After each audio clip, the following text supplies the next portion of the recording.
Assalamualaikum warahmatullahi wabarakatuh. Selamat datang di Jagad Dedemit, tempat di mana kisah-kisah kelam, perjanjian gelap, dan ritual tumbal menyatu dalam lorong-lorong sunyi dunia lain. Bersiaplah, karena setiap cerita bukan sekadar dongeng. Kadang ia nyata, menunggu giliran untuk kembali menagih janji. Jangan lupa pasang headset, matikan lampu, dan biarkan rasa takut itu merayap perlahan. Ini dia kisah gelap malam ini. Di sebuah desa yang tenang di Sumatera bagian selatan, hiduplah seorang pria bernama Mas Rozi, seorang juragan bawang yang sangat dikenal dan dihormati oleh warga sekitar. Usianya 36 tahun, posturnya tegap, wajahnya teduh, dan tutur katanya selalu halus. Tak heran, karena sejak kecil Mas Rozi memang dibesarkan di lingkungan pesantren. Ia belajar agama dengan tekun, dan setelah lulus, ia memutuskan kembali ke kampung halamannya untuk mengurus kebun bawang milik orang tuanya yang telah meninggal. Mas Rozi bukan hanya pandai dalam berdagang, tapi juga dikenal sangat dermawan. Setiap kali panen berhasil, ia selalu menyisihkan sebagian hasil untuk dibagikan kepada warga yang kurang mampu. Ia pun aktif dalam kegiatan masjid dan sering menjadi rujukan warga jika ada masalah, baik masalah rumah tangga maupun masalah rezeki. Istrinya, Bu Siti, adalah wanita sederhana yang setia mendampinginya. Mereka memiliki dua anak, Rizky dan Fatimah, yang masih duduk di bangku SD. Hidup mereka tidak mewah, tapi cukup dan penuh kebahagiaan. Rumah mereka sederhana, tapi bersih dan rapi, dikelilingi pohon-pohon bawang dan sayur mayur. Udara sejuk dan suara burung pagi hari selalu jadi pengiring kehidupan mereka.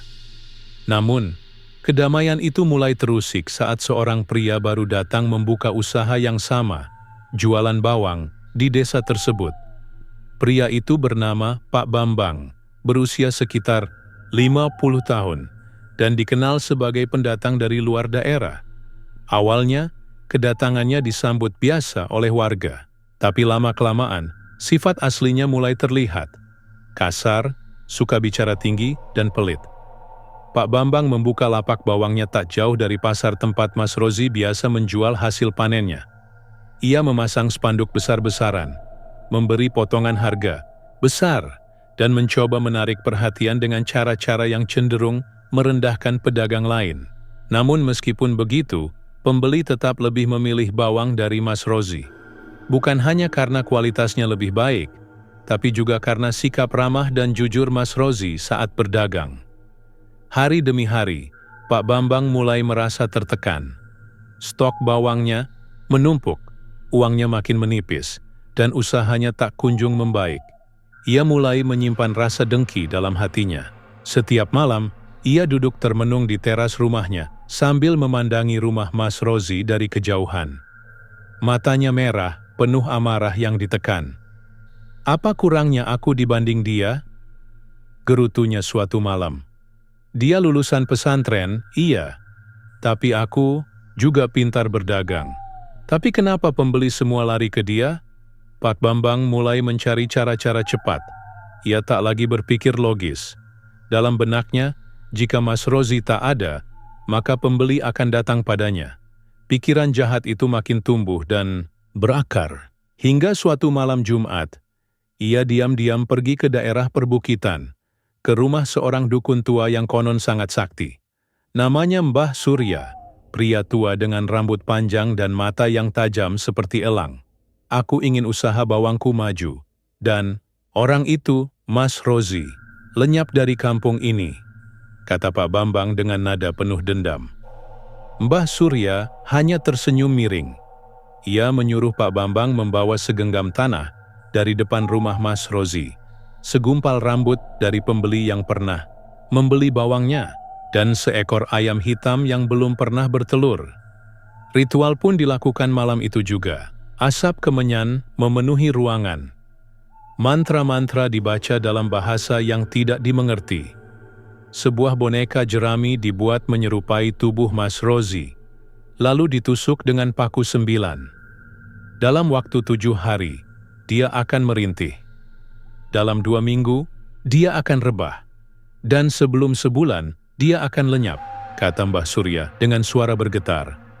Pak Bambang tersenyum puas. Ia merasa ini adalah akhir dari saingannya. Tapi tanpa ia sadari, ia baru saja mengawali sesuatu yang jauh lebih besar dan lebih gelap dari yang ia bayangkan.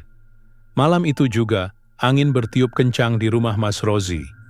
Daun-daun bawang bergoyang tak wajar. Anjing melolong panjang. Tapi Mas Rozi, yang tengah berdoa usai salat malam, hanya memejamkan mata dan bergumam dalam hati. Ia merasa ada sesuatu yang datang. Sesuatu yang tak kasat mata, tapi tak asing. Dan dari arah perbukitan, kakek Mas Rozi, seorang lelaki tua renta yang memiliki ilmu warisan para wali, terbangun dari tidurnya. Ia memandang ke langit, lalu tersenyum tipis. Sudah mulai, gumamnya. Tapi mereka belum tahu siapa cucuku sebenarnya. Hari-hari berlalu sejak malam itu. Mas Rozi tetap menjalani kesehariannya seperti biasa. Pagi-pagi ia berangkat ke kebun, mengecek pertumbuhan tanaman bawangnya, memberi pupuk, dan sesekali berbincang dengan para pekerjanya. Senyum tak pernah lepas dari wajahnya.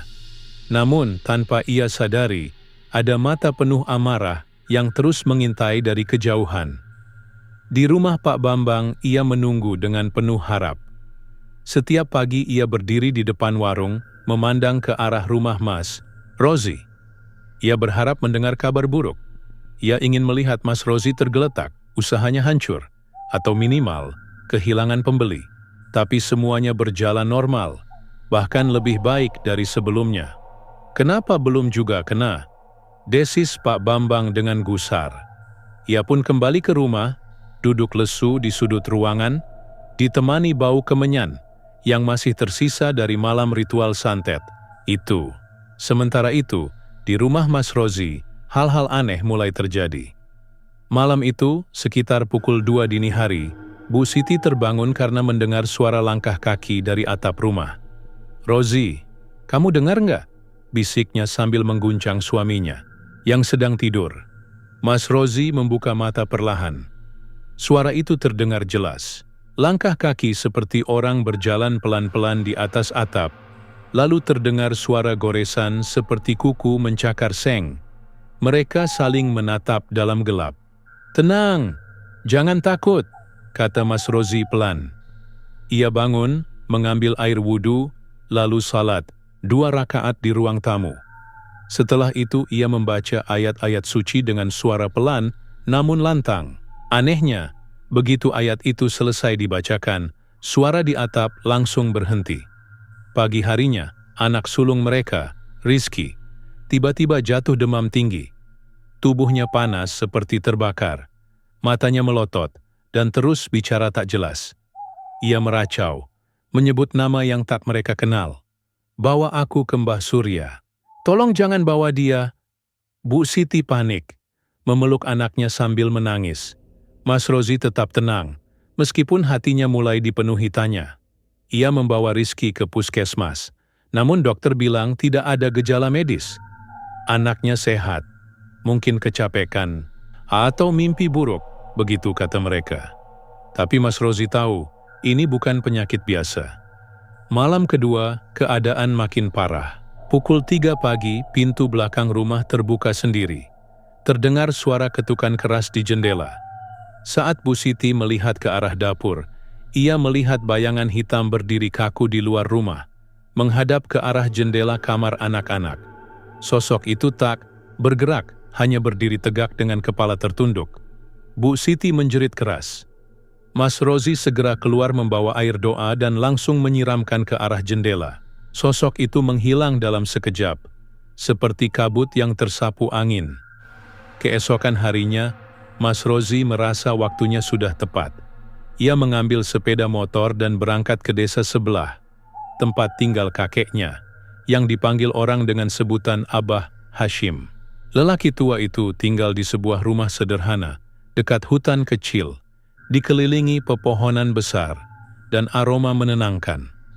Saat tiba, Abah Hashim sudah duduk di depan rumah, seperti sudah tahu bahwa cucunya akan datang. Sudah datang juga anginnya. "Yazi?" kata Abah tanpa ditanya. Mas Rozi menunduk hormat, lalu menceritakan semuanya. Tentang suara di atap, demam anaknya, bayangan hitam, hingga mimpi aneh yang ia alami beberapa malam terakhir. Dalam mimpinya, ia melihat dirinya dikurung dalam ruangan gelap dengan banyak mata yang mengawasi dari balik dinding. Abah Hashim mengangguk-angguk pelan. "Ilmu hitam tingkat tinggi. Ini bukan kerjaan orang sembarangan. Tapi alhamdulillah, tubuhmu sudah terlindungi sejak lama. Ingat waktu kecil Abah sering bawa kamu ke surau tua itu?" Mas Rozi mengangguk. "Waktu itu, Abah sudah titipkan penjaga padamu. Penjaga yang tak kelihatan oleh mata biasa.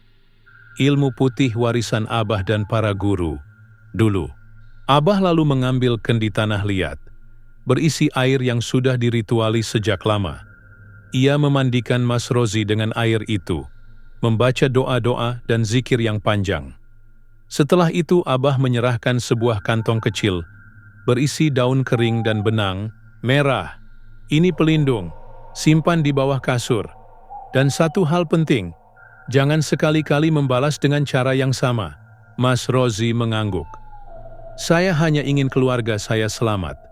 Kalau bisa orang itu juga sadar dan kembali ke jalan yang benar." Abah Hashim tersenyum. Semoga Allah membuka hatinya. Tapi jika dia terus nekat, maka santet itu akan berbalik arah. Karena siapa yang menebar kebencian akan menuai kegelapan dari dirinya sendiri. Malam ketiga, suasana jauh lebih tenang. Tak ada lagi suara di atap, tak ada bayangan hitam. Rizky mulai sembuh. Bahkan pagi-pagi ia sudah bisa tersenyum dan bermain dengan adiknya. Namun, di sisi lain desa, tepat di rumah Pak Bambang, giliran dia yang mengalami keanehan. Pak Bambang terbangun tengah malam karena mendengar suara orang mengetuk pintu depan rumahnya. Ia membuka pintu, tapi tak ada siapa-siapa. Saat berbalik, ia melihat boneka jerami yang digunakan saat ritual santet sudah ada di ruang tamunya. Berdiri tegak dengan kepala menunduk dan mata merah menyala. Tubuh Pak Bambang langsung lemas. Ia pingsan di tempat. Teror baru saja dimulai, dan tanpa ia sadari, santet yang ia kirim mulai kembali kepadanya.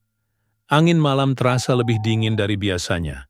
Di desa itu, tak ada yang menyangka bahwa santet yang dikirim Pak Bambang akan mulai melukai dirinya sendiri. Namun begitulah adanya. Siapa yang menanam kebencian, pada akhirnya akan menuai penderitaan. Malam itu Pak Bambang terbangun dalam kondisi tubuhnya gemetar. Keringat membasahi seluruh bajunya, dan matanya terlihat bengkak karena kurang tidur. Di ruang tamunya, boneka jerami yang seharusnya ia kubur setelah ritual malam bersama dukun Mbah Surya, kini berdiri tegak seperti makhluk hidup. Kepalanya tertunduk, tapi terasa seperti sedang menatap langsung ke jantungnya. Pak Bambang panik. Ia ambil sapu lidi, mencoba menghantam boneka itu. Namun saat ia menyentuhnya, boneka itu menghilang seketika. Hilang begitu saja, tanpa bekas. Hanya tersisa bau anyir darah dan tanah basah di lantai keramiknya. Ia mundur dengan napas terengah. Detak jantungnya seperti dipukul palu. Namun baru beberapa langkah, terdengar suara bisikan dari balik dinding. "Kau yang mulai, Bambang. Sekarang, rasakan gantinya. Bukan dia yang tumbang, tapi kau sendiri yang akan rebah." Pak Bambang menjerit. Ia menutup kedua telinganya dan berlari ke kamarnya. Namun malam itu tak memberinya istirahat. Setiap ia menutup mata, muncul bayangan wajah Mas Rozi. Tapi dalam wujud yang menyeramkan. Mata hitam pekat, lidah menjulur, dan mulut bersimbah darah. Pagi, harinya, warga desa mulai membicarakan Pak Bambang. Ia terlihat berjalan linglung di pasar. Bajunya kusut, rambut acak-acakan, dan tubuhnya penuh bekas cakaran, seperti habis dicabik makhluk buas. Aku dikejar tuyul. Mereka mencakar punggungku. Tolong aku!" Teriaknya di depan orang-orang membuat semua warga ketakutan. Bu Mina, pedagang sayur, berbisik pada tetangga sebelah, "Jangan-jangan dia yang nyantet Mas Rozi, tapi malah kena sendiri." Kabar itu pun cepat sampai ke telinga Mas Rozi. Namun bukannya senang atau puas, ia justru memalingkan wajah dengan sedih. "Saya tidak pernah ingin dia menderita," ucapnya lirih pada Bu Siti. "Saya hanya ingin kita semua hidup damai. Namun, kehendak Tuhan kadang turun dengan cara yang tidak manusia harapkan."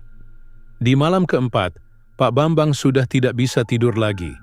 Rumahnya berubah seperti neraka. Dinding-dindingnya dipenuhi suara tangisan. Di cermin, bayangannya tidak sama seperti tubuh aslinya. Kadang lebih tua, kadang lebih menyeramkan.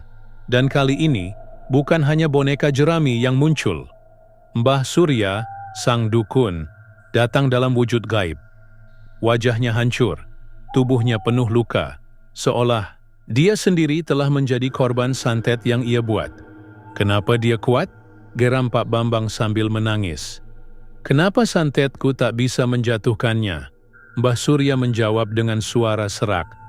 "Karena dia dijaga, bukan oleh manusia, tapi oleh kekuatan warisan leluhur yang tak bisa ditembus. Sekarang kau sendiri yang akan dihukum." Tiba-tiba tubuh Pak Bambang seperti ditusuk jarum dari dalam. Ia menggeliat, menjerit, bahkan sampai berguling-guling di lantai. Darah keluar dari hidung dan telinganya. Tubuhnya seperti terbakar dari dalam. Ia menjerit meminta tolong, tapi rumahnya terkunci dari dalam. Tak ada yang bisa mendengar. Pagi harinya, warga menemukan Pak Bambang tergeletak di tengah sawah. Hanya memakai celana pendek. Seluruh tubuhnya penuh luka dan matanya melotot ke langit. Ia tidak mati, tapi pikirannya tidak lagi utuh. Ia tertawa sendiri, berbicara sendiri, dan tubuhnya bergetar tak henti-henti. "Dia kerasukan atau gila," ucap Pak RT yang membantu menggotong tubuhnya ke rumah. Sementara itu, Mas Rozi mendatangi rumah Pak Bambang, membawa sekarung bawang dan beberapa makanan. Bu Siti sempat bertanya, "Untuk apa, Mas?" "Dia yang ingin mencelakai kita." Mas Rozi menjawab tenang, "Memaafkan musuh lebih berat daripada melawannya. Tapi itulah jalan orang yang berilmu. Biarlah Allah yang balas. Tugas kita tetap berbuat baik." Ia meletakkan bantuan itu di depan pintu, lalu pergi tanpa bicara apa-apa kepada siapapun. Waktu terus berlalu. Pak Bambang tak pernah bisa kembali seperti dulu. Ia dirawat oleh keluarganya di luar desa. Rumahnya dibiarkan kosong. Dan para warga menutup kisah itu dengan satu pesan. Jangan pernah dengki kepada orang yang hidupnya penuh berkah. Karena jika kita menyerangnya dengan kebencian, maka kebencian itu akan kembali dan membakar kita sendiri. Dan Mas Rozi, ia tetap menjadi juragan bawang yang disegani. Namun ia semakin banyak menyendiri, lebih sering berzikir, dan tak pernah lagi menanggapi pujian. Ia tahu, semua ini bukan karena hebatnya dirinya, tapi karena lindungan doa sang kakek dan restu dari Tuhan yang tak kasat mata. Hari-hari kembali tenang di desa kecil itu. Pasar berjalan seperti biasa, para petani kembali ke ladang, dan warga sudah tak lagi membicarakan soal Pak Bambang yang kini dikabarkan dirawat di rumah saudaranya di luar daerah. Namun bagi Mas Rozi, ketenangan ini menyimpan tanggung jawab yang lebih besar dari sebelumnya. Sejak kejadian itu, Mas Rozi merasa ada sesuatu dalam dirinya yang berubah. Saat ia salat malam, ia sering merasakan getaran halus di tangannya. Saat ia membaca ayat suci, suara burung-burung di luar rumah ikut terdiam seakan mendengarkan. Dan yang paling mengejutkan, ia bisa merasakan kehadiran makhluk tak kasat mata, bahkan tanpa harus melihatnya. Hal ini membuat Mas Rozi kembali menemui Abah Hashim, kakeknya, di desa sebelah. Kakeknya sedang duduk di bawah pohon rindang, membaca kitab tua bersampul kulit coklat lusuh. Ketika Mas Rozi datang, Ia langsung memandang tanpa terkejut sedikit pun, seolah memang sudah menunggu. "Sudah saatnya kamu tahu semuanya," kata Abah Hashim pelan, menutup kitab itu.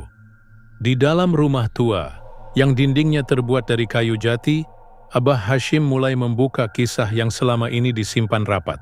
Dulu, sebelum zaman merdeka, leluhur keluarga mereka adalah penjaga sebuah ilmu putih kuno, ilmu warisan para wali yang tak sembarangan bisa dipelajari. Ilmu itu hanya bisa diwariskan pada keturunan yang hatinya bersih, sabar, dan selalu menjaga niat hanya untuk kebaikan. "Kita bukan dukun. Kita bukan orang pintar yang bisa disewa," kata Abah. "Tapi kita dititipkan kemampuan untuk menjaga keseimbangan antara alam manusia dan alam gaib. Kita hanya perantara, bukan penguasa kekuatan." "Itu?" Mas Rozi diam menyimak. Ia merasa seperti sedang membaca lembaran hidupnya yang selama ini tak pernah terbuka. Abah Hashim lalu menunjuk rak kayu tua di sudut ruangan. Dari situ ia mengeluarkan sebuah tongkat kayu kecil yang ujungnya melengkung seperti bulan sabit. Tongkat itu dibuat dari pohon kawung yang hanya tumbuh satu batang di hutan terpencil Sumatera. Inilah warisan sesungguhnya, Zi. Tongkat ini hanya bekerja bila dipegang oleh orang yang tidak memiliki niat buruk. Kalau niatmu ingin membalas dendam, tongkat ini akan patah sendiri.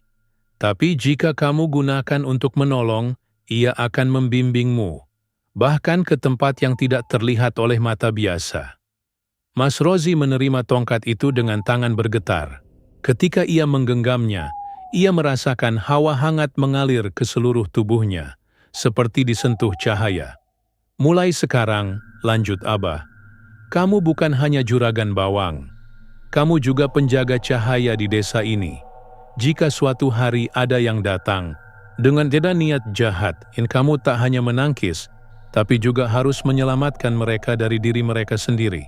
Beberapa hari kemudian, Mas Rozi kembali ke desanya membawa tongkat itu. Ia tidak menyombongkannya.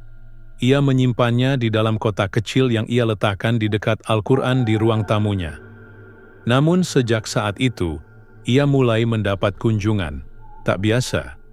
Seorang ibu dari desa sebelah datang sambil menangis, meminta tolong karena anak gadisnya sering kerasukan dan berbicara dalam bahasa aneh. Ada juga seorang lelaki tua yang mengaku sering melihat bayangan hitam mengikuti dia sejak ia pulang dari pasar malam. Mas Rozi tak menolak. Ia mempersilakan mereka masuk, mendoakan mereka, dan dengan izin Allah, sebagian dari mereka mulai membaik. Namun di balik semua itu, Mas Rozi tahu bahwa semakin besar cahaya, semakin besar pula bayangan gelap yang mengintai. Suatu malam, saat ia sedang berzikir, angin bertiup kencang dari arah selatan. Pintu rumah bergetar, dan jendela terbuka sendiri. Tongkat kayu warisan itu bergetar pelan di dalam kotaknya, seolah merasakan sesuatu yang akan datang. Di luar rumah, di balik pohon besar, sepasang mata merah menyala mengawasi dari kegelapan. Seseorang atau sesuatu sedang bergerak, dan kali ini ancamannya lebih dari sekadar santet. Sebuah kekuatan gelap dari masa lalu akan kembali, dan Mas Rozi harus memilih, tetap menjadi juragan biasa, atau bangkit sebagai penjaga warisan leluhur untuk melindungi desanya. Malam di desa, itu berubah menjadi lebih sunyi dari biasanya. Angin seperti membawa bisikan yang membuat bulu kuduk berdiri. Warga tak banyak keluar rumah saat malam mulai larut. Beberapa anak kecil mulai bermimpi buruk, sementara beberapa ayam milik warga ditemukan mati tanpa sebab di pagi hari, dengan mata melotot dan bulu-bulu acak-acakan. Semua ini seperti pertanda bahwa ada sesuatu yang datang, sesuatu yang lama, tertidur, dan kini bangkit. Mas Rozi duduk di ruang tamu rumahnya, tongkat warisan dari Abah Hashim tergeletak di atas sajadah. Malam itu, setelah sholat tahajud, ia tak langsung tidur. Dadanya terasa berat. Hatinya berdebar seperti akan menghadapi sesuatu besar. Dan benar saja, sekitar pukul 2 dini hari, pintu rumahnya bergoyang dengan keras, seperti diketuk oleh sesuatu yang bukan manusia. Tidak hanya sekali, tapi berkali-kali, seperti orang marah yang ingin mendobrak. "Siapa di luar?" tanya Mas Rozi dengan suara lantang. Tak ada jawaban, tapi dari celah jendela ia bisa melihat sepasang mata merah menyala, menatap tajam ke dalam rumahnya. Bukan manusia, bukan juga hantu biasa. Dengan tenang, Mas Rozi mengambil tongkatnya. Ia membuka pintu, dan begitu daun pintu terbuka, angin dingin menyeruak masuk. Di depan rumah berdiri sosok besar berbulu hitam pekat, tubuhnya tinggi hampir 2 meter. Tanduknya melengkung seperti kerbau, namun matanya menyala merah seperti bara api. Makhluk itu hanya menatap, tidak menyerang, tapi kehadirannya cukup membuat tanah terasa bergetar. Mas Rozi berdiri tegak, memegang tongkat kayu itu erat-erat. Ia membaca ayat kursi pelan tapi lantang. Anehnya, makhluk itu mundur 1 langkah, seolah takut, tapi tidak menghilang. Seakan sedang menguji. Mas Rozi lalu mengucap, "Jika kau datang membawa kebencian, pulanglah. Jika kau datang membawa pesan, sampaikanlah. Tapi jika kau datang membawa kehancuran, maka atas nama Allah yang Maha Melindungi, aku tak akan membiarkanmu menyentuh tanah desa ini." Makhluk itu menunduk, lalu perlahan menghilang dalam kabut. Tapi sebelum menghilang sepenuhnya, ia meninggalkan lambang aneh di tanah depan rumah Mas Rozi. Sebuah lingkaran dengan 3 garis menyilang di tengahnya, simbol tua yang bahkan Mas Rozi belum pernah lihat sebelumnya. Pagi harinya, Mas Rozi pergi lagi ke rumah Abah Hashim, membawa gambaran simbol itu yang ia salin di kertas. Ketika Abah melihatnya, wajahnya langsung berubah serius. Ia menghela napas dalam-dalam. "Ini bukan simbol biasa, Rozi.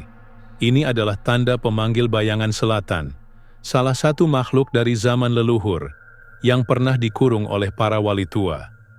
Dulu, makhluk itu dipanggil oleh manusia tamak yang ingin menguasai kekayaan dunia dengan cepat. Tapi yang mereka tidak tahu, bayangan selatan bukan pelayan. Ia adalah pemakan cahaya." Mas Rozi menelan ludah. "Kenapa dia datang padaku?" tanya Mas Rozi pelan. Abah menggeleng. "Karena kamu penjaga cahaya di desa ini, dan setiap kali terang muncul, kegelapan pasti akan mencobanya." Hari-hari berikutnya berjalan penuh kewaspadaan.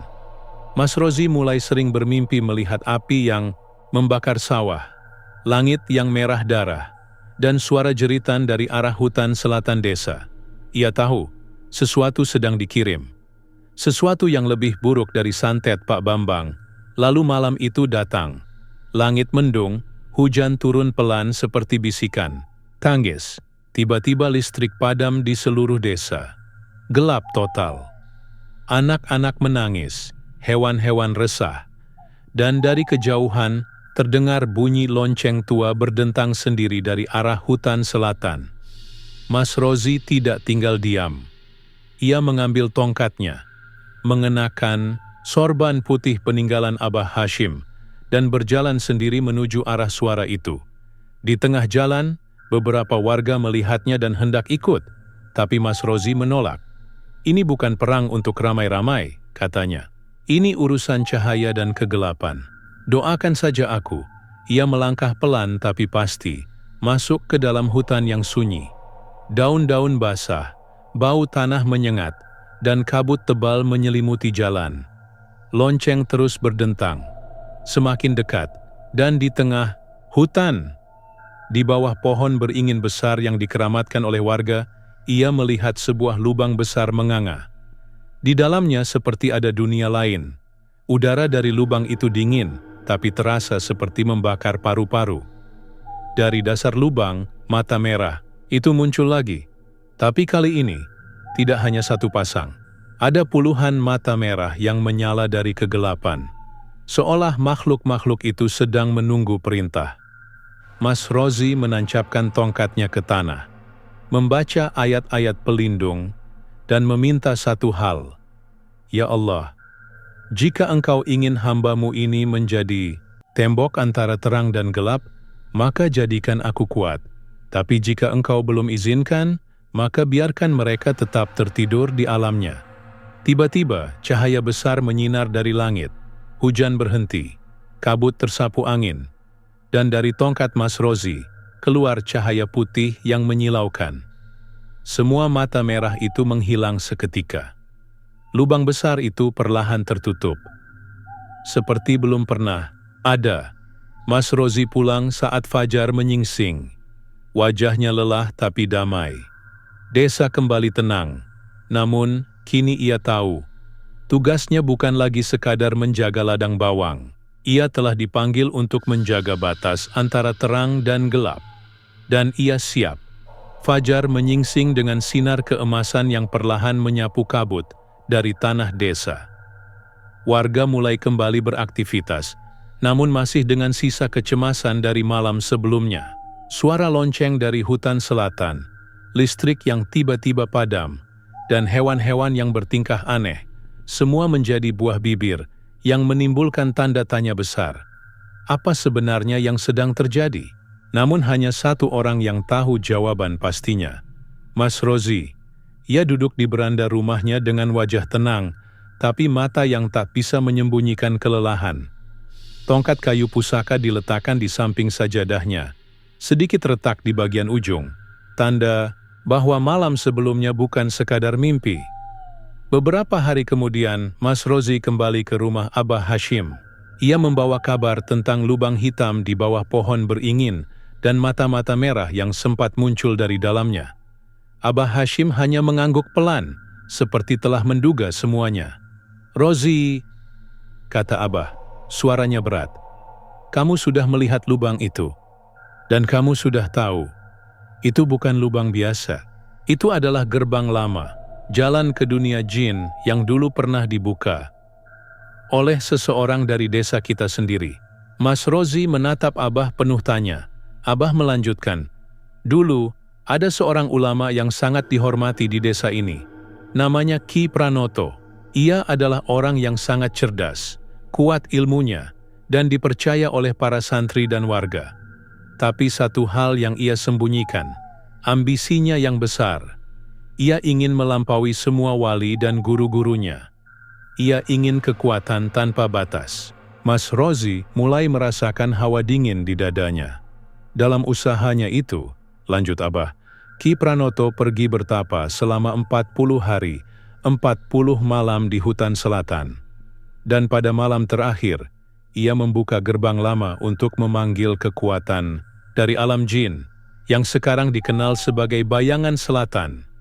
Mas Rozi tercengang. "Jadi, dia pemanggil pertama?" Abah mengangguk. "Ya, tapi dia tidak bisa mengendalikannya. Tubuhnya tak kuat menahan energi dari dunia itu. Dan akhirnya, para wali tua terpaksa menyegel gerbang itu dan mengasingkan Ki Pranoto. Tapi sebelum disegel, Ki Pranoto sempat menyimpan bagian dari dirinya, pecahan jiwanya, di dalam pohon beringin itu." Mendengar hal itu, Mas Rozi langsung merasa perlu kembali ke tempat itu. Tapi sebelum pergi, Abah memberinya sebuah kalung hitam dari batu akik yang berpendar samar jika dibawa ke tempat berkekuatan gaib. "Kalung ini dulu milik guru Ki Pranoto. Ia meninggalkannya padaku sebelum wafat. Jika kamu dekat dengan sumber energi jahat itu, kalung ini akan bergetar." Malam harinya, Mas Rozi pergi seorang diri ke hutan selatan. Kali ini tidak ada lonceng berdentang, tidak ada angin menderu, tapi suasana tetap mencekam. Ia berdiri di depan pohon beringin besar yang menjadi tempat munculnya lubang beberapa malam lalu. Ia berzikir pelan.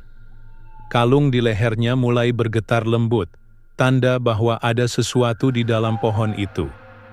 Perlahan ia dekati batang pohon itu, dan tiba-tiba kulit pohon itu terbelah, menunjukkan rongga kecil seperti tempat penyimpanan.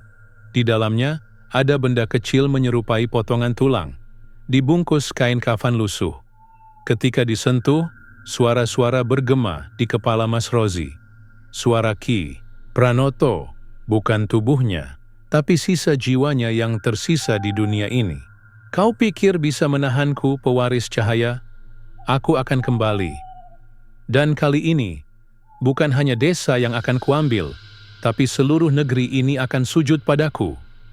Mas Rozi gemetar, tapi tetap tenang. Ia membaca ayat-ayat perlindungan sambil membungkus potongan tulang itu dengan kain baru, lalu membawanya kembali ke rumah Abah. Ini pecahan jiwanya, kata Mas Rozi. Apa yang harus kita lakukan? Abah memandang benda itu dengan mata berat. Pecahan ini harus disatukan dengan pusaka Ki Pranoto yang disembunyikan di tempat tinggi. Di atas bukit tua yang sekarang disebut Bukit Putus Asa. Mas Rozi mengangguk. Maka aku akan pergi ke sana. Dalam waktu 3 hari, Mas Rozi bersiap. Ia tahu ini bukan perjalanan biasa. Bukit itu dikenal angker dan jarang dikunjungi orang. Tapi ia tak bisa menunggu lebih lama. Gerbang lama sudah pernah terbuka, dan jika pecahan ini tidak dimusnahkan, jiwa Ki Pranoto bisa bangkit kembali lewat orang lain yang serakah. Seperti dulu. Sebelum berangkat, Mas Rozi menuliskan surat untuk warga desanya. Ia tidak ingin pamit. Sebagai pahlawan, ia hanya ingin satu hal. Jika aku tidak kembali, jagalah desa ini dengan saling menyayangi, dan jangan pernah bermain-main dengan ilmu hitam. Karena sekali kalian membuka gerbang kegelapan, tidak akan ada cahaya yang bisa menyelamatkan. Dan dengan tongkat di tangan, kalung di leher, dan niat tulus di dada, Mas Rozi berjalan perlahan meninggalkan desa, menuju Bukit Putus Asa, tempat di mana sejarah lama akan ditutup atau dibuka kembali. Langkah kaki Mas Rozi menapaki tanah yang mulai menanjak. Dedaunan kering berderak di bawah sandal kulitnya. Udara makin dingin meski matahari sudah mulai naik. Di kejauhan, tampaklah puncak yang dijuluki warga sebagai Bukit Putus Asa, tempat di mana banyak orang tersesat, baik secara fisik maupun batin. Menurut cerita lama, bukit itu dulunya tempat bertapa para leluhur. Namun setelah insiden dengan Ki Pranoto, tidak ada lagi yang berani datang. Beberapa warga yang pernah mencoba naik, katanya melihat bayangan besar di antara pepohonan, atau mendengar suara memanggil dengan suara orang tua mereka sendiri, padahal sudah meninggal. Namun bagi Mas Rozi, tidak ada jalan kembali. Ia telah membawa pecahan jiwa Ki Pranoto, terbungkus kain putih yang kini menghitam karena hawa gaib di sekitarnya. Kalung akik pemberian Abah Hashim terus bergetar sejak ia mulai mendaki. Itu tanda bahwa pusaka terakhir Ki Pranoto benar-benar ada di puncak bukit. Perjalanan tak mudah. Jalan setapak makin sempit, akar pohon merayap seperti sengaja ingin menghalangi. Bau dupa terbakar samar tercium, padahal tak ada siapa-siapa di sekitar. Tiba-tiba, di pertengahan jalan, Mas Rozi melihat seorang perempuan tua berdiri membelakangi. Rambutnya panjang menutupi hampir seluruh tubuhnya. "Jangan naik," ucapnya, tanpa menoleh. Suara itu dingin, namun anehnya, terdengar seperti suara ibu kandung. Mas Rozi, padahal ibunya sudah meninggal bertahun-tahun lalu. Mas Rozi tak berkata apa-apa. Ia terus berjalan melewati perempuan itu. Tapi saat ia melangkah, perempuan itu tiba-tiba berubah bentuk menjadi sosok makhluk tinggi, kurus, dan matanya kosong, lalu menghilang menjadi asap hitam. Ujian pertama. Godaan suara masa lalu. Lulus. Menjelang sore, Mas Rozi sampai di puncak. Sebuah batu besar berbentuk mirip mimbar berdiri di tengah area lapang. Di sanalah, menurut kisah Abah Hashim, pusaka Ki Pranoto disembunyikan. Mas Rozi membaca doa pelindung, lalu mendekati batu. Tangan kanannya memegang tongkat warisan. Dengan satu ketukan lembut di permukaan batu, tanah bergetar, dan muncul kotak besi tua berkarat dari balik batu. Di dalamnya, terdapat sebilah keris berwarna hitam legam, dengan ukiran rumit di gagangnya. Saat Mas Rozi menyentuhnya, dunia seakan berhenti.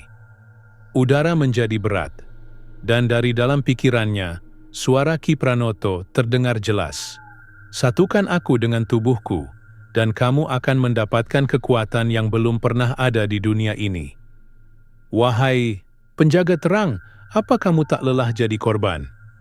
Mas Rozi mendadak terduduk, kepalanya pusing, dadanya sesak. Suara-suara lain mulai masuk, suara Pak Bambang yang mencacinya, suara orang-orang yang mencibirnya karena terlalu alim, suara orang-orang serakah yang terus menyebar fitnah. Lalu muncul bayangan Mas Rozi sendiri, berdiri di depannya. Tapi, sosok itu bukan dirinya yang sekarang. Sosok itu adalah Rozi yang menyerah, Rozi yang haus kuasa, Rozi yang marah dan ingin membalas semuanya. Bayangan itu berkata, "Tinggal tancapkan keris ini di tanah desa. Biarkan mereka tahu siapa kamu.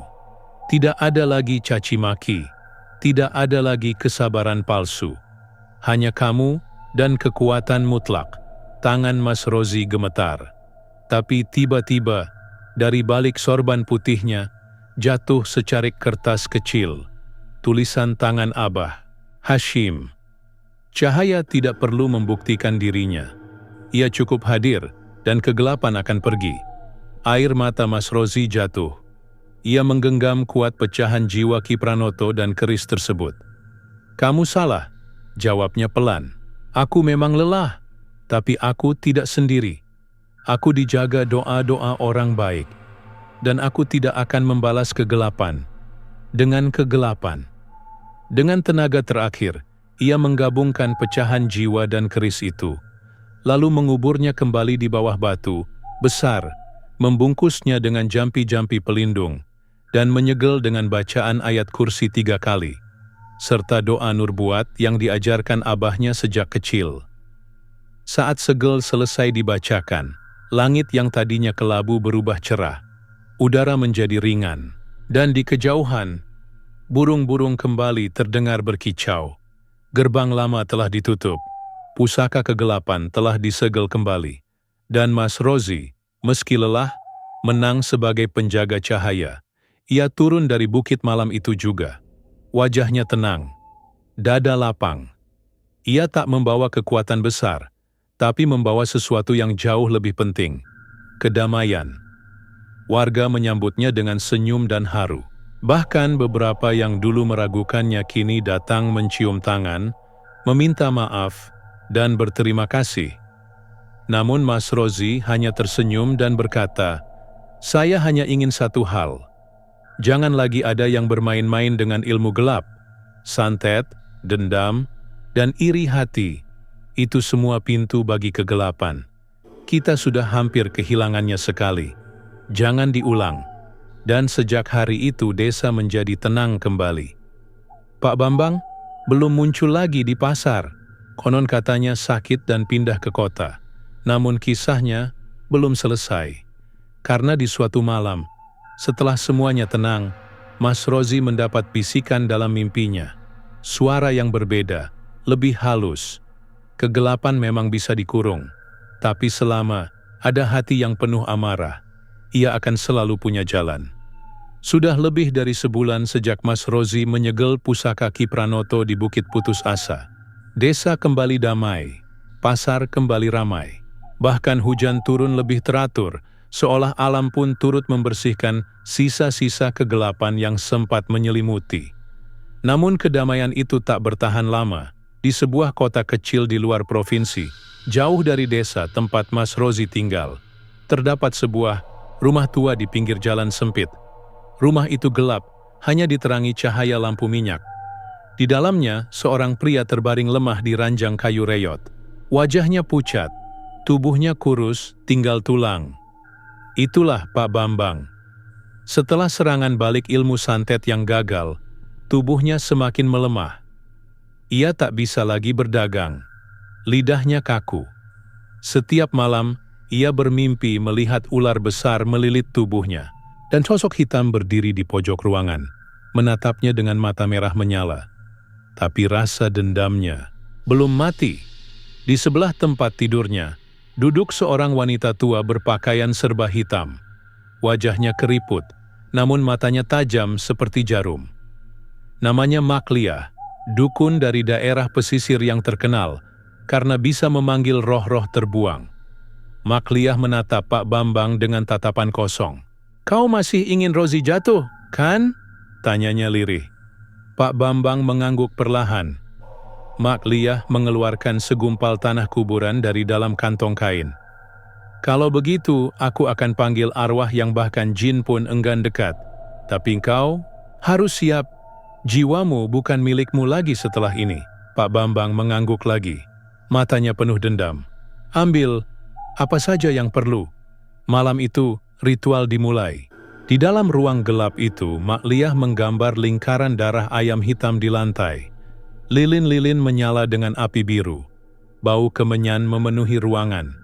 Ia mulai membaca mantra dalam bahasa tua yang sudah tak dikenali kebanyakan orang. Setelah membaca mantra ke-99, tanah mulai bergetar. Dari tengah lingkaran muncul asap hitam yang berubah menjadi bayangan tinggi besar. Tidak memiliki wajah, hanya mata merah dan senyum lebar, seperti sobekan di langit. Mak Liah berbicara padanya, "Wahai, yang dibuang dari cahaya, datanglah dan bawa kehancuran pada musuhku." Bayangan itu menjawab dengan suara yang menggema, "Aku tidak butuh alasan. Tapi jika kau memanggilku, maka darah harus dibayar." Siapa korbannya? Mak Liah menunjuk Pak Bambang. Tiba-tiba, bayangan itu masuk ke tubuh Pak Bambang. Tubuh yang tadinya lemah mendadak tegak. Tulang-tulangnya berbunyi retak-retak saat berubah. Matanya yang semula redup kini menyala merah. Suaranya berubah menjadi berat, dalam, dan mengerikan.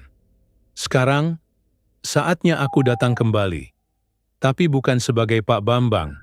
Aku adalah Rongga Hitam, dan Rozi akan menyesal telah menolakku." Sementara itu di desa, Mas Rozi merasakan perubahan dalam dirinya. Saat sedang berzikir di mushola, tiba-tiba tubuhnya bergetar hebat. Ia melihat bayangan muncul di hadapannya. Bukan nyata, tapi seperti firasat.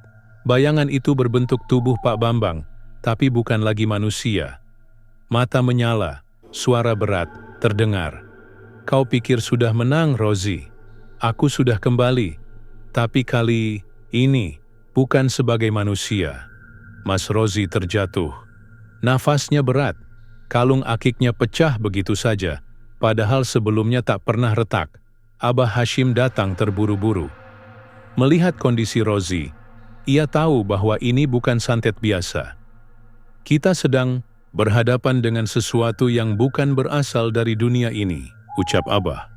"Kek, aku kira semua sudah selesai," ujar Mas Rozi. Lirih head Abah menggeleng. Ketika seseorang menyimpan dendam begitu dalam, tubuhnya jadi pintu bagi kegelapan masuk. Dan sekarang, pintu itu terbuka lebar. Beberapa hari kemudian, kejadian aneh mulai terjadi di desa. Air sumur berubah keruh dan berlendir. Anak-anak melihat sosok tinggi berdiri di pojok rumah mereka. Ayam mati mendadak dengan leher terpuntir. Bahkan, salah satu warga tiba-tiba kerasukan dan menjerit, "Rongga sudah datang!" Desa mulai panik. Warga meminta Mas Rozi untuk melakukan pengusiran. Tapi Mas Rozi sadar, ini bukan hanya soal membersihkan rumah atau tubuh. Ini soal melawan entitas yang memakai tubuh manusia untuk membalaskan dendam masa lalu. Dan lebih mengerikan lagi, bayangan itu tahu semua rahasia Rozi. Tahu siapa yang ia sayangi. Tahu siapa yang paling lemah. Tahu siapa yang harus dijadikan korban, agar Rozi hancur perlahan. Di akhir bab ini, Mas Rozi duduk dalam kamar kecil, memandangi foto ibunya. Ia tahu bayangan itu akan memulai serangan bukan dari depan, tapi dari dalam. Dan satu hal yang ia takutkan, akhirnya mulai terasa. Bagaimana jika bayangan itu bisa masuk ke hatiku? Lewat rasa benci yang tak pernah aku sadari. Malam itu sunyi. Terlalu sunyi, bahkan suara jangkrik pun tak terdengar. Desa seperti menahan napas. Sejak kemunculan arwah bernama Rongga Hitam yang merasuki tubuh Pak Bambang, semua terasa berbeda. Langit mendung terus-menerus. Angin dingin berhembus dari arah hutan, membawa bau anyir seperti darah basi. Di rumah Mas Rozi, pelita menyala redup. Di hadapannya duduk Abah Hashim dengan sorban putihnya yang mulai usang. Di antara mereka terbuka kitab tua berisi rajah dan doa warisan turun-temurun. "Rozi," ujar Abah pelan, "waktunya sudah dekat. Sosok yang dulu hanya bayangan kini telah menjadi nyata. Dan dia akan mencoba merusakmu. Bukan dari luar, tapi dari dalam." Mas Rozi mengangguk perlahan. Wajahnya terlihat letih, matanya sayu. "Aku tahu, Kek. Aku bisa merasakannya. Tiap malam, aku bermimpi. Mimpi yang aneh. Aku berada dalam tubuh Pak Bambang, menatap diriku sendiri. Kadang aku merasa aku jadi dia." Abah Hashim menutup kitab, menatap cucunya dalam-dalam. "Itulah caranya. Rongga tak hanya ingin menghancurkan tubuhmu, tapi membuatmu ragu, dan akhirnya membenci dirimu sendiri." Keesokan harinya Mas Rozi meminta izin kepada para tokoh desa untuk mengadakan ritual pemagaran kampung. Ia dan Abah Hashim mulai menanam rajah di 4 penjuru desa, dibantu para santri dan warga. Air dari 7 sumur suci dicampur dan dipercikan di setiap rumah. Namun saat semua sibuk, kabar buruk datang. Anak dari Bu Warti, seorang warga, hilang. Jejaknya mengarah ke hutan belakang, tempat yang dulu digunakan Pak Bambang untuk menyimpan barang-barang sesajen miliknya. Semua panik. Tanpa pikir panjang, Mas Rozi langsung menuju hutan, membawa tongkat warisan dan senter. Abah Hashim memperingatkan, "Kalau kau masuk ke sana, kau harus siap. Rongga sudah menunggumu." Tapi Mas Rozi hanya menatap. "Tenang, aku tak mau lagi sembunyi. Aku akan hadapi dia. Kalau ini harus selesai, biar malam ini semuanya berakhir." Sesampainya di hutan, suasana begitu mencekam. Kabut turun cepat, udara menjadi dingin membekukan. Pohon-pohon terasa lebih tinggi dari biasanya, seperti menutup jalan keluar. Dari balik semak, terdengar suara tawa kecil. Suara anak kecil yang memanggil, "Pak Ustadz, bantu aku." Mas Rozi menelan ludah. Ia tahu suara itu berasal dari anak Bu Warti, tapi dalam nada suaranya ada sesuatu yang janggal. Seperti bukan suara anak, tapi makhluk yang meniru suara manusia. Ia terus melangkah. Di tengah hutan, ia menemukan lingkaran batu yang dulunya tempat Pak Bambang melakukan pemujaan. Dan di tengah lingkaran itu, berdiri sosok hitam tinggi dengan wajah seperti arang dan mata merah menyala.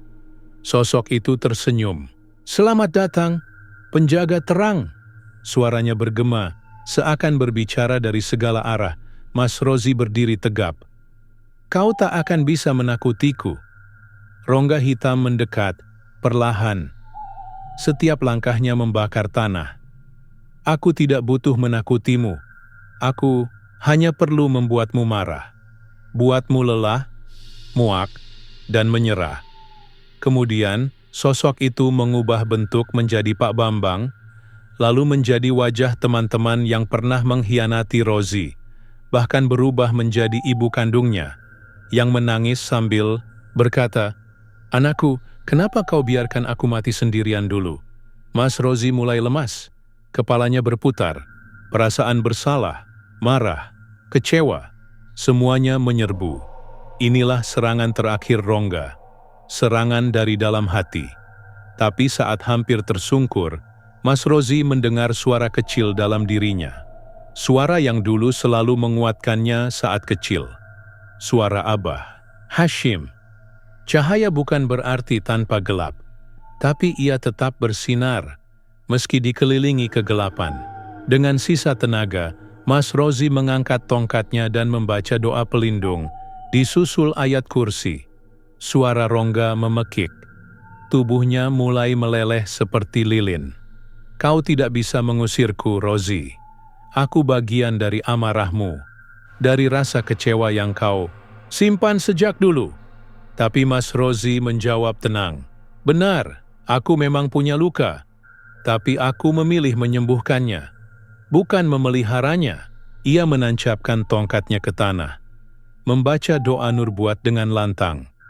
api biru menyala dari dalam lingkaran batu. Suara Rongga makin keras, berubah jadi raungan panjang sebelum akhirnya menghilang. Hutan menjadi hening kembali. Kabut tersibak. Perlahan, di balik semak, anak Bu Warti ditemukan, tertidur lelap. Mas Rozi menatap langit. Bintang-bintang muncul satu persatu. Untuk pertama kalinya dalam berminggu-minggu, ia bisa bernapas lega. Setelah malam itu, tidak ada lagi kejadian aneh di desa. Pak Bambang tak pernah kembali. Ada yang bilang tubuhnya ditinggalkan begitu saja oleh Rongga. Ditemukan kaku di kota. Matanya terbuka menatap langit kosong. Mas Rozi kembali berdagang. Tapi kini, ia lebih banyak tersenyum, lebih ringan jalannya. Dan saat orang bertanya apa yang sebenarnya terjadi waktu itu, ia hanya menjawab, "Kadang, musuh terbesar kita bukan orang lain, tapi bayangan dalam hati sendiri. Dan kalau kita tidak jaga hati, siapapun bisa kalah." Ya, dan itulah kisah malam ini. Ingat, setiap perjanjian pasti ada harga yang harus dibayar. Terkadang bukan harta, tapi jiwa. Terima kasih telah menyimak kisah kelam dari Jagad Dedemit. Jika kamu suka cerita-cerita mistis seperti ini, jangan lupa subscribe, nyalakan loncengnya, dan tinggalkan jejak di kolom komentar. Sampai jumpa di cerita berikutnya. Dan ingat, jangan pernah bermain dengan yang tak kau mengerti.